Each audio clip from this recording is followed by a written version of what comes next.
everybody, I'm back with another movie review. This time it is for the movie I've been waiting to see, Hatchet, the unrated director's cut. It's directed by Adam Green, who also did Frozen.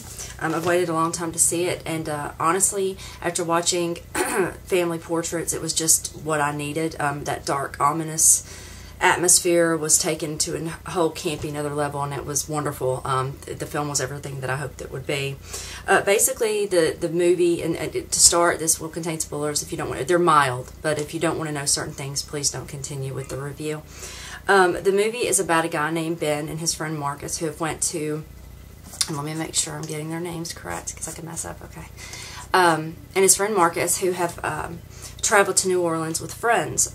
Ben's girlfriend has dumped him for another guy. He's very upset. He's not very happy to be there. He wants to go on this haunted swamp tour of some sort. Marcus doesn't want to go, but he ends up going with them because he can't bear to see him alone. They end up going and running into several other people who are going on the same boat ride, one of which is a girl named Mary Beth, who Ben feels an instant something for her, but, you know, obviously she doesn't want a whole lot to do with him because his skills with women are not all that polished, is a nice way to put it. The people are an older married couple. The other groups on the boat is a man who's posing as a adult video executive director, and the two girls that are with him who think that, you know, that they're going to make it big, and when in actuality he's using it for his own devices, the videos that he's recording. So they all go on this boat. You hear about the legend, and oh my goodness, I feel so bad. I was so tired last night of Victor Crowley, who is a boy who was born deformed. His father took very good care of him, all out alone in the woods. One day some kids were teasing him. They were throwing firecrackers at his house. The house caught fire. He was trapped inside. Whenever the father tried to break into the house because he was gone and he arrived at the scene of the fire, he took a hatchet and began breaking down the door. Victor was on the other side. He was hit in the head with a hatchet. He was killed. The father died 10 years later of a broken heart. And the legend goes that Victor Crowley still continues to haunt the woods, and that anyone that comes within a close proximity never returns. You find out that Mary Beth, as the story progresses, basically what happens is they go on this boat tour. There's nothing going on. The tour guide himself is a little Asian guy who tries to put on a Cajun accent, doesn't do a very good job at it, and then you find out it's only his second day on the job. The boat gets stuck. It begins raining. They have to get off the boat, and then, as you can imagine, bad things start to happen. Mary Beth informs them when the first scene of the movie starts. It's with Robert Englund and his son. They're hunting for gators in the swamp, and they are the first people introduced to Victor Crowley. So she imparts the legend, which has been mistold by the tour guide, about Victor Crowley, and tells them all that they're going to die out there, that she's come to find her father and her brother, but there's no hope they're all going to die. So basically, Hatchet... That's the basis of the plot. You know, these people stuck out, and Victor Crowley's house is not very far, and you can see it. But the basic premise is just blood, gore, and just a really good time. That's what this is. It's a popcorn flick to the extreme. It's not anything to be taken seriously, but, you know, I thoroughly enjoyed it. I really did. It had a lot of gore, which was great. Now, granted, some of the gore you could tell wasn't real, but that's okay. I actually think there was one shot where blood splashes on a tree. I could have sworn, and I'm going to go back and check, but I could have sworn they used that same shot twice in the film.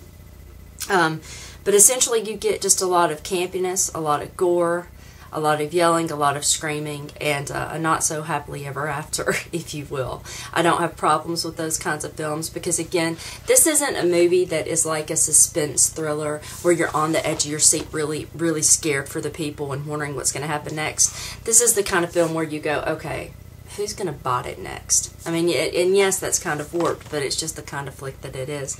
I'm sure you've all seen it. Probably there's nothing I can say that you don't already know, but I'm going to go into my ratings for it. Sexuality, I'm going to give a 4 out of 5 because the girls, I mean, granted, all you get are some boob action, but the opening shot of Margie Girl, if you like breasts of all shapes and sizes, there you go. You're going to get it here.